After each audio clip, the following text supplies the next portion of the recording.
China जो है वो गलवान घाटी से पीछे हटने को तैयार नहीं है। उसका कहना है कि हम एक ही शर्त पर पीछे हटेंगे जब भारत अपनी सड़क निर्माण कार्य को पीछे रोकेगा।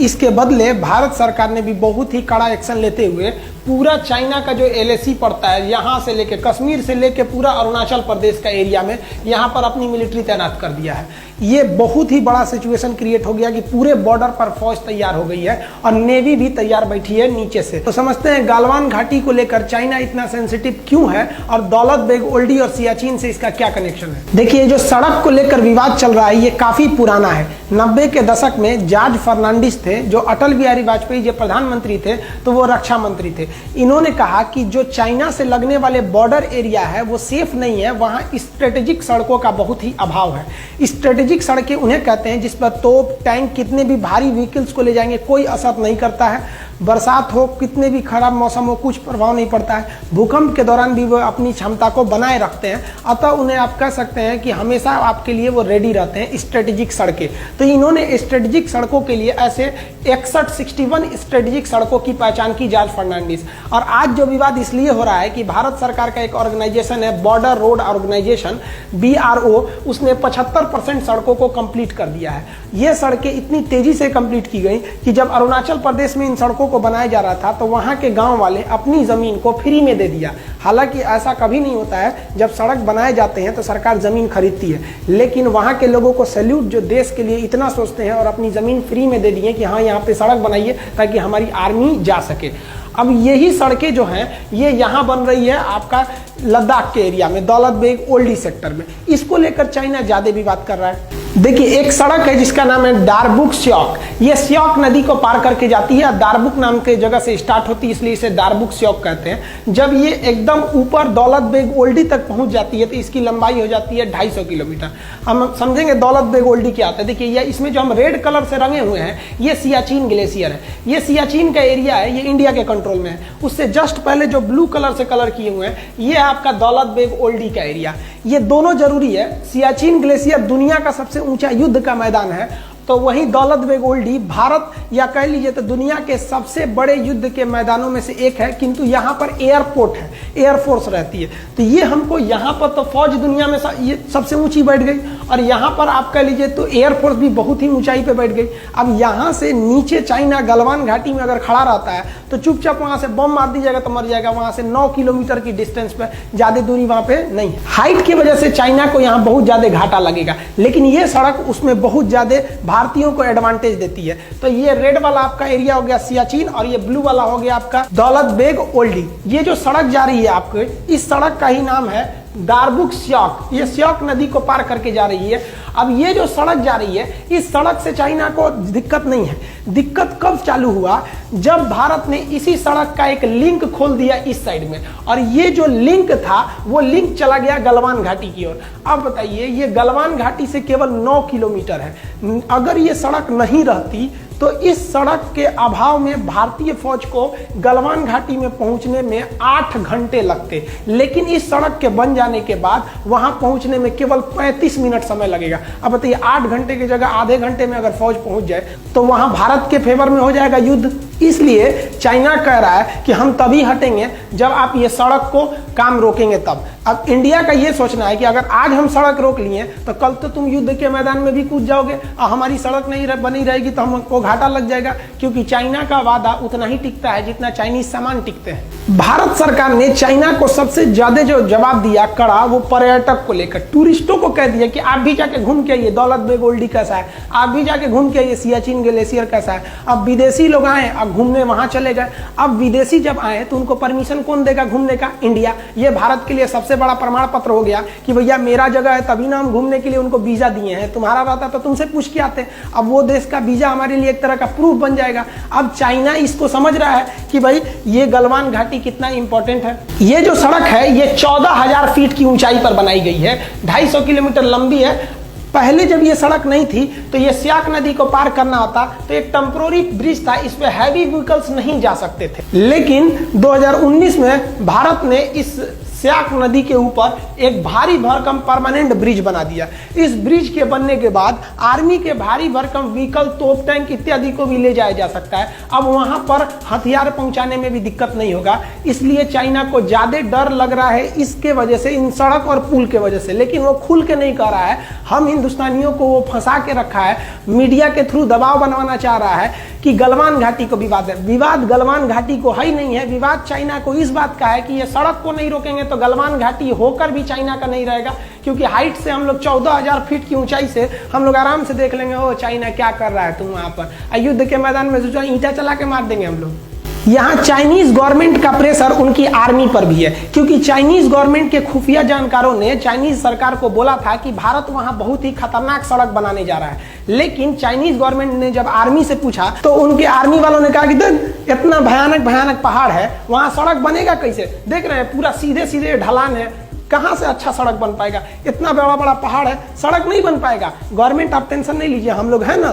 दिक्कत कब हुआ? जब ये सड़क बनकर तैयार हुआ तब। देखिए ये सड़क ऐसा बना दिया, इंडिया वाले भी बताइए इतना भयानक सड़क बना दिया सब। अब इसमें जो सेना की जो गाड़ियां चलती हैं वो बुलेट ट्रेन की तरह भाग रही हैं सब। इन सड़क पर पानी भी नहीं लगेगा, क्योंकि जहां तक सड़क गई है वहां तक पैरेलल नाला लेके गया है, दोनों ओर से पानी भी नहीं लगेगी। स्ट्रेटेजिक सड़क इतनी भयानक लग गई कि चाइनीज सरकार अपनी आर्मी पे भड़क गई कि रे चोट्टा कहीं का, तो बोला था कि सड़क नहीं बनेगी, कौन सी बना दिया देख तो। अब युद्ध के मैदान में धड़ाक से फौज उतार देगा, तू लोग मुंह ताकते रहना। चाइनीज सरकार का उनकी आर्मी पर गुस्सा एक बात और से है कि ये जो दौलत बेग ओल्डी है, इस दौलत बेग ओल्डी पर जब भारत ने अपनी एयरफोर्स को उतारा था तो एएन नामक विमान को उतारा था। ये छोटा सा जहाज है, इसमें 30-40 लोग बैठते हैं। तो इस पर चाइनीज आर्मी ने कुछ खास एक्शन नहीं लिया था, कहा था 30-40 आदमी के जहाज में क्या होगा। लेकिन इंडियन एयरफोर्स ने एक और खतरनाक काम कर दिया। एयरफोर्स ने पहले तो उतारा ये छोटका विमान एएन नामक छोटा सा, और जब ये उतर गया सक्सेसफुली तो यहाँ उतार दिया अपना C-17 ग्लोब मास्टर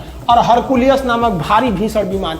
ये विमान जो है ना भीम है एकदम, समझिए तो 70 टन उठा के उड़ जाएगा। एक हाथी 10 टन की होती है, 70 टन उठाएगा, 7 गो हाथी को लाद के उड़ जाएगा।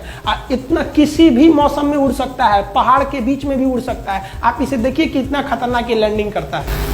भारत ने जब दौलत बेग ओल्डी में अपना सबसे भयानक विमान C-17 ग्लोब मास्टर को उतारा तो चीन में खलबली मच गई, क्योंकि एक बहुत विशाल विमान है और इतने पहाड़ी वाले एरिया में इस विमान को उतारना एक तरह से काफ़ी चैलेंजिंग था। किंतु भारत ने इस बड़े भारी भरकम विमान को दौलत बेग ओल्डी में सक्सेसफुली उतार लिया।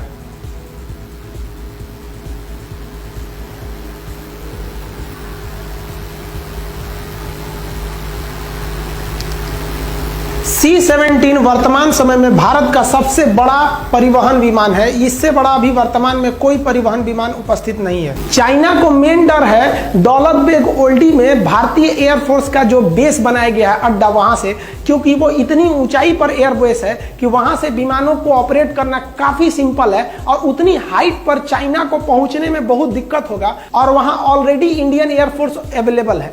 अब ये एयरफोर्स अगर चाइना के ऊपर दौलत बेग ओल्डी से धावा बोल दिया तो चाइना कुछ नहीं कर सकता है, क्योंकि सड़क अगर बन गई तो आर्मी सड़क से आएगी और चाइना अगर सड़क को तोड़ना चाहेगा तो ये देखिए ये बैठे हैं सब आराम से, दौलत बेग ओल्डी से धो देंगे सब वहां पे। तो चाइना को लग रहा है कि अभी रोक लो इंडिया को ये सड़क बनाने से, नहीं तो गलवान घाटी निकल गया उनके हाथ से। चाइना को तो 2 झटका लगा, एक सड़क बनाने से और एक दौलत बेग ओल्डी में उनकी एयरफोर्स जो इंडिया का बन गया है उनसे उनको टेंशन है। उससे भयानक टेंशन उनको आ रहा है अब सियाचिन ग्लेशियर से। ये जो सियाचिन ग्लेशियर है ये दुनिया का सबसे ऊंचा युद्ध का मैदान है और इसी सियाचिन ग्लेशियर के इधर से चाइना एक सड़क ले जा रहा है CPEC, China Pakistan economic corridor. इस सड़क के माध्यम से चाइना चाहता है कि वो भारत का चक्कर न लगा के आए हिंद महासागर से, इधर से ही चला जाए। अब बताइए अगर इधर से इनकी ट्रक सामान जाएगा और भारत से युद्ध करके सोचेंगे उधर से चले जाएं, तो यहाँ हमारा सियाचिन ग्लेशियर है, युद्ध का मैदान दुनिया का सबसे ऊंचा, और यहाँ दौलत बेग ओल्डी में हम अपना हर एक विमान जहाज उतार के देख लिए। और सियाचिन ग्लेशियर में हम लोग ने हेलीकॉप्टर लैंडिंग हर एक चीज को करा दिया। वहाँ हेलीकॉप्टर नहीं उतर सकता था, जहाज नहीं उतर पाती थी सर, लेकिन भारतीय एयरफोर्स ने कर दिया। आप वीडियो में देखिएगा कि कैसे वहाँ लैंडिंग की गई। अब ये चाइना के लिए सरदर्द बना हुआ है, क्योंकि अगर भारत चाहेगा तो इस CPEC को बनने के बाद भी रोक सकता है सियाचिन और दौलतबेग ओल्डी के द्वारा। सियाचिन ग्लेशियर इतना दुर्गम एरिया है कि वहाँ सैनिकों को ऐसे जाना पड़ता है बर्फ में, जैसे मूवी वगैरह में जाते हैं लोग पहाड़ पर, और इतना कठिन जगह पे जाके वो लोग ड्यूटी करते हैं। लेकिन इंडियन एयरफोर्स ने उस सियाचिन ग्लेशियर पे अपना ध्रुव हेलीकॉप्टर उतार दिया, चीता उतार दिया, चेतक उतार दिया, MI हेलीकॉप्टर को बना रहा है, LCH हेलीकॉप्टर को बना रहा है। आप कहेंगे तो एयरफोर्स के जितने भी हेलीकॉप्टर हैं और विमान हैं उनका एक अलग वीडियो बना देंगे। और सियाचिन ग्लेशियर पाकिस्तान के कब्जे में चला गया था 1984 में, कैसे हम लोगों ने ऑपरेशन मेघदूत और ऑपरेशन राजीव द्वारा हम उसे वापस लेके आए थे, इसके लिए हम अलग वीडियो बना देंगे अगर आप कहेंगे तो भारत ने यहां पर अपना जो जहाज उतार दिया, इससे चाइना को एक बहुत बड़ा सरदर्द है कि इधर से जाएगा गलवान घाटी और उधर से जाएगा CPEC सड़क। इस एरिया में छोटे हेलीकॉप्टर को भी उड़ाया जा सकता है और आराम से यहाँ पे ऑपरेट किया जा सकता है। इस वजह से चाइना को यहाँ पर एक ज्योग्राफिकल घाटा लग रहा है हाइट को लेकर, क्योंकि उधर से चाइनीज एयरफोर्स इतनी हाइट पर आएगी जब तक ये लोग हाइट पे पहले से अवेलेबल है वहां पर। भारत सियाचिन ग्लेशियर पर हेलीकॉप्टर भी उतार सकता है, वहां अपनी सैनिकों को रसद सामान सामग्री को हेलीकॉप्टर जैसे चीता, चेतक, ध्रुव जैसे हेलीकॉप्टरों को वहां आराम से उतारा जा सकता है और वहां पर रिफिलिंग तथा रसद सामान इत्यादि को पहुंचाया जा सकता है। ये चाइना के लिए एक बहुत बड़ा थ्रेट साबित होगा, क्योंकि यहाँ हेलीकॉप्टर उतारना बहुत ही बड़ा चैलेंजिंग होता है। आप चारों ओर देखिएगा केवल बर्फ ही दिखाई देगा। साथ ही इंडियन नेवी ने कहा है कि इसका जो ईस्टर्न फ्लीट है यहाँ पर हालात ठीक नहीं है, अतः ईस्टर्न फ्लीट को हम आगे भेजने के लिए दिशा निर्देश दे रहे हैं। अब यहाँ से इंडियन नेवी भी तैयार बैठी है इधर से जाने के लिए अपने पूरे फ्लीट के साथ, कि अगर कहीं इधर में कोई दिक्कत हो रहा है तो हम यहाँ चले जाएंगे। इस बार गवर्नमेंट ने सबसे तगड़ा एक्शन लिया है कि तू ससुरा हमको गलवान घाटी में घेरो, हम तैयार बैठे हैं। कहां पर? पूरा यहां से लेकर यहां तक, ऊपर के बॉर्डर पे रेडी बैठे हैं आर्मी से, यहां बैठे हैं हम लोग पूरी तरह से एयरफोर्स को, और नेवी भी इधर तैयार ही बैठी है। आओ अब देखते हैं हम लोग, अब तुम गलवान घाटी ले लो।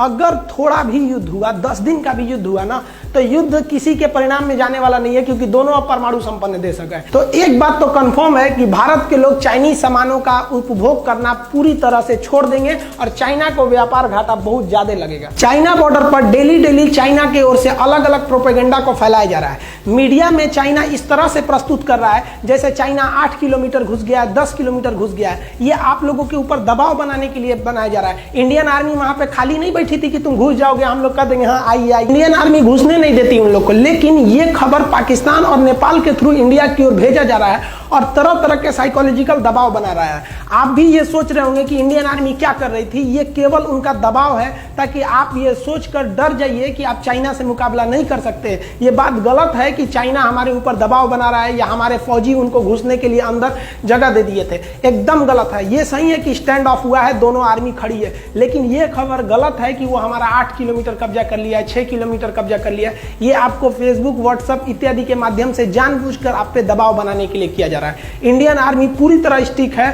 अगर हम डरे होते तो कभी भी इतना बड़ा एक्शन नहीं लेते कि इस कोरोना के बीच में भी अपनी पूरी फौज को लगा देते पूरे LAC पर। नेवी को भी हम लोग तैयार रहने के लिए बोल सकते थे, एयरफोर्स को भी बोल दिए। और अभी हाल ही में अमेरिका से एक तो गुप्त समझौता की ओर भारत बढ़ रहा है कि अगर हथियार, गोला बारूद की कमी हुई तो आप तुरंत सप्लाई दे सकते हैं या नहीं। ये भी अभी बात चल रही है भारत और इजराइल और अमेरिका के बीच में। अतः भारत अगर पीछे हटने के मूड में रहता तो ये सब कुछ नहीं करता। हमारे हिसाब से भारत सरकार ने जो पूरे LAC पे फौज लगा दिया वो एकदम बेस्ट काम किया है। आप क्या सोचते हैं, गवर्नमेंट ने ये डिसीजन सही लिया या गलत लिया? नेवी को तैयार रहने के लिए, नेवी को काउंटर करने के लिए बोला गया, क्या ये गवर्नमेंट का डिसीजन सही था या गलत? आप कमेंट करके बताएंगे। जैसा अपडेट होगा फिर बताएंगे। मिलते हैं अगले वीडियो में, तब तक के लिए जय हिंद।